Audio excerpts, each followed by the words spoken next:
મને નિરોણા જિલ્લા પંચાયતના તમામ વર્ગોના લોકોએ ખૂબ પ્રેમ અને લાગણી આપી અને મને વિજય બનાવ્યો એના બદલ હું ખૂબ ખૂબ બધાનો આભારી છું. હવે એ લોકોએ તો મારા ઉપર વિશ્વાસ મૂકીને મને વિજય બનાવ્યો. હવે મારે આ 5 વર્ષ એમની સાથે રહી અને એમની જે આ જિલ્લા પંચાયતની જે ખૂટતી કાઢવી હોય એના માટે તમામ પ્રયત્ન કરી, તમામ કામો પૂરા કરી અને એ લોકોનું સપનું છે અને એ સપનું સાકાર કરવાની મારી પ્રતિજ્ઞા છે. કેટલા વોટ? તાલુકા પંચાયતમાં થોડુંક છે તમારા ધાર્યા કરતાં પરિણામ નીચું આવી છે, શું કહેશો આપણે?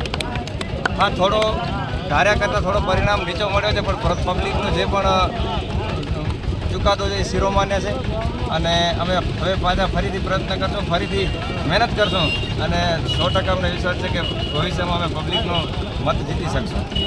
Thank you.